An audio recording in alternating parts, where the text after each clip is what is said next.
तो क्या भारत अब पहले से कहीं ज्यादा तेजी से बढ़ सकता है? हाल ही में एक बड़ी घोषणा हुई है जो कहती है हाँ।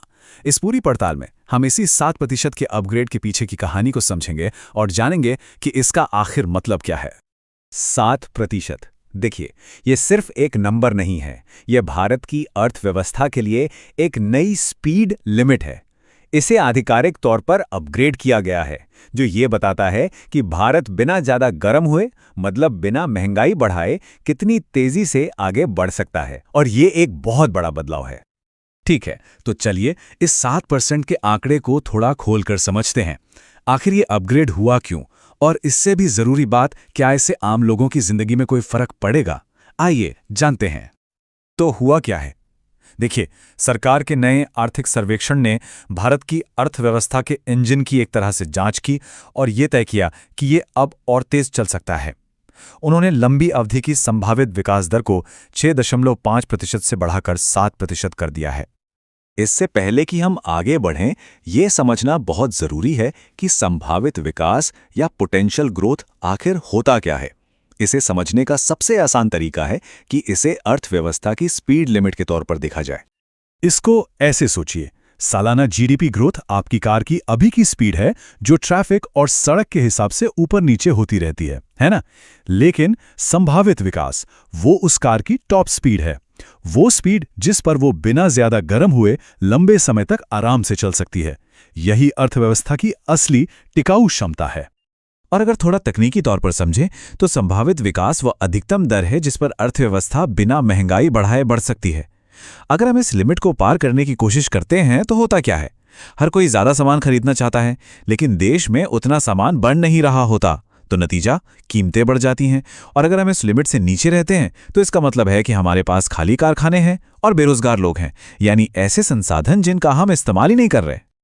अब ये 7% का अपग्रेड और भी ज्यादा जरूरी हो जाता है जब हम ये देखते हैं कि हम आ कहां से रहे हैं। क्योंकि सच तो ये है कि पिछले 15 सालों से भारत की ये स्पीड लिमिट असल में धीमी हो रही थी। ये टाइमलाइन पूरी कहानी बताती है। 2003 से 2008 के बीच भारत 8% की क्षमता पर उड़ रहा था। फिर ये फिसलकर 7% पर आ गया और कोविड महामारी के दौरान ये और गिरकर 6.5% तक पहुंच गया।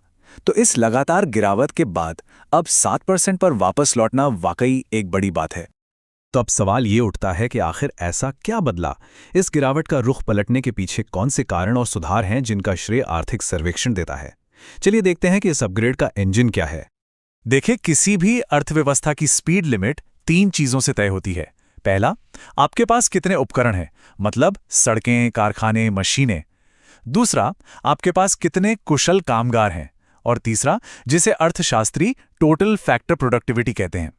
अब इस शब्द से घबराइए नहीं, इसका सीधा सा मतलब है कि आप अपने उपकरणों और लोगों का कितनी समझदारी से इस्तेमाल करते हैं। यह कुछ ऐसा है जैसे बेहतर तकनीक या बेहतर तरीकों से ज्यादा उत्पादन करना। तो पहला इंजन है मैन्युफैक्चरिंग और सप्लाई में सुधार। सरकार की पीएलआई योजना जैसी पहलें कंपनियों को भारत में ही ज्यादा उत्पादन करने के लिए प्रोत्साहित कर रही हैं। विदेशी निवेश को आसान बनाने और बंदरगाहों और सड़कों को बेहतर बनाने से हम ज्यादा सामान बना सकते हैं और उन्हें तेजी से यहां-वहां पहुंचा सकते हैं, जिससे हमारी कुल उत्पादन क्षमता बढ़ जाती है। दूसरा इंजन है श्रम बाजार में सुधार। जटिल श्रम कानूनों को आसान बनाने से कंपनियों के लिए लोगों को नौकरी पर रखना आसान हो जाता है। साथ ही शिक्षा और स्किल डेवलपमेंट पर ध्यान देने का मतलब है कि हमारे पास उन नौकरियों के लिए ज्यादा काबिल लोग हैं। और जब ज्यादा लोग काम कर सकते हैं और ज्यादा उत्पादक हो सकते हैं, तो पूरी अर्थव्यवस्था की क्षमता अपने आप बढ़ जाती है। जाहिर है, ये विकास एक मजबूत नींव पर ही टिक सकता है। आर्थिक सर्वेक्षण इस बात पर बहुत जोर देता है कि इन फायदों को बनाए रखने के लिए हमें सुधारों को जारी रखना होगा और अर्थव्यवस्था को स्थिर रखना होगा। बिल्कुल वैसे ही जैसे कार को अच्छी तरह मेंटेन करना पड़ता है ताकि वो अपनी टॉप स्पीड पर चलती रहे। अभी के लिए सर्वेक्षण का मानना है कि हम सही रास्ते पर हैं। लेकिन कहानी यहीं खत्म नहीं होती। घरेलू स्तर पर तस्वीर भले ही मजबूत दिख रही हो, लेकिन कुछ बाहरी जोखिम भी हैं जिन पर ध्यान देना बहुत जरूरी है।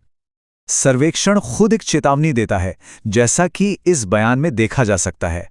इसका सीधा सा मतलब है, भले ही हमारा घर मजबूत हो, लेकिन बाहर एक तूफान चल रहा है।